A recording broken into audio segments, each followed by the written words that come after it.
Hello, my name is Chelsea Schwegel, an avid art enthusiast and a soon-to-be mother. Currently, I am enrolled here at the University of Arkansas, although my home is and forever will be on the beaches of Florida. One of my favorite artists is Salvador Dali, and I am fortunate enough to live within 2.5 hours of the Salvador Dali Museum in St. Petersburg. When one thinks of Dali, they think of that quirky man with the curly black mustache and the paintings of melting clocks. However, these descriptions barely scrape the surface.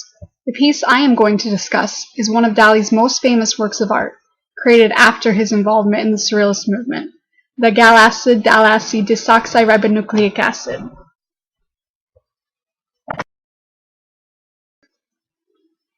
Salvador Dali is among the most versatile and prolific artists of the 20th century. The man behind the iconic mustache was born in Figueres, Spain in 1904. He graduated from an art academy in Madrid. His homeland would become the forefront for many of his pieces. The country he loved became as much a vessel for his inspiration as his muse and his obsession Gala, who would later become his wife. Dali was also the most controversial member of the Surrealist movement, which he joined in 1929. He later adopted a more traditional style and broke from the Surrealist movement in 1939. Ultimately, Dali subscribed to his own method of tapping the unconscious through critical paranoia, where one would cultivate delusion while maintaining one's sanity. The Galaciadalacidesoxiribunucleicacid is the longest title of a piece of artwork by Dali, but the depth and meaning of this painting precedes even the length of the title. Often in many of Dali's works, he somehow manages to incorporate the essence of his wife in either the distant setting or the subject matter on the foreground. This painting is no different.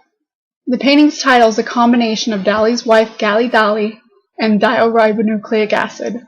Moreover, the title also refers to the discovery of the helical structure of the DNA molecule by Nobel Prize-winning scientists Francis Crick and James Watson in 1953.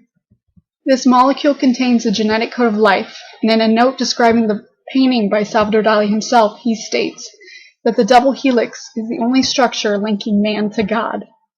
This piece is huge, approximately measuring at 120 by 163 inches, and created using oil paint on canvas.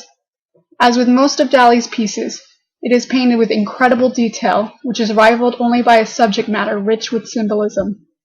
The composition of this work allows the viewer's eyes to travel along the piece without hesitating at one point in particular.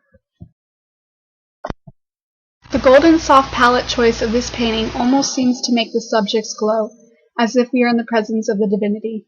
Without even knowing what the meaning of the piece is or who the subjects are, I can speculate that this is a religious-themed painting, just from the luminous quality of it. However, after further knowledge of the background of this work, we know that the theme is the cycle of life, death, and resurrection. Once again, Dali depicts a scene from his homeland where a flash flood took place in 1963. Gala stands in the forefront of the painting, witnessing the simultaneous destruction and resurrection before her. Dali is sanctifying her by including her in the tenets of the Holy Father and Son. Before her, God is above the flooded ground and reaches down to raise his Son up into heaven. Christ's body, barely visible, is collapsed around a white-robed Madonna. The celebration of the double helix in its cyclical form is present on the left and the right side of this painting. On the left is a spiral DNA molecule. On the right is a series of figures pointing guns at each other. Though they form the shape of the DNA molecule, their very arrangement mocks the purity of life. These figures represent destruction. However, God offers hope to humanity through the resurrection of his Son.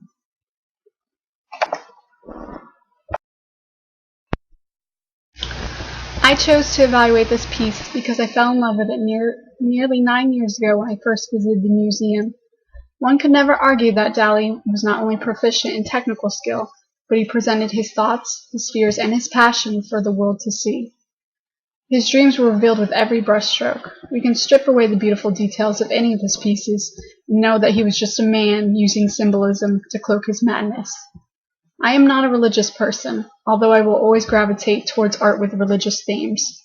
Perhaps I am trying to satiate feelings of uncertainty that religion has often been known to quench. This piece represents the epitome of life and the unending cycle of it.